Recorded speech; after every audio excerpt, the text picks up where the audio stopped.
For the most part, your doctor, your medical provider, your family planning clinic, when you go for a checkup, they're not gonna automatically test you for sexually transmitted diseases or infections. You have to ask for that. The best thing to do is sort of go in through the different types of symptoms that might show up. So you want them to look at you visually. Is there anything that you notice on my genitals, on my rectum? Is there anything that you personally have noticed that you want to tell them about?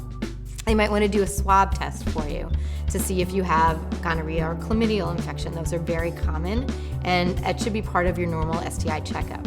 You might also want to have a blood test. They might want to do an HIV test or test for different viruses, and that would be included in your STI checkup. There are certain things that they can and can't test for based on whether you have symptoms or not, and your medical provider will be able to tell you that, but it's really helpful for you to go in with some information about, here are the things that I'm worried about and concerned about, these are the kinds of tests that I would like to have, and then have a discussion with your medical provider about what's appropriate for you given what activities you're doing, your level of risk, who you are, what's happened in the past. Sometimes it's hard for people to ask to be checked for STIs or STDs because in some way it does let the provider know that you're having some sort of sexual activity, and depending who that person is and how comfortable you feel with it, it can be a little bit embarrassing. It may be helpful to know that your provider sees many people who are sexually active and probably tests many people for STIs, and so this is part of what they do.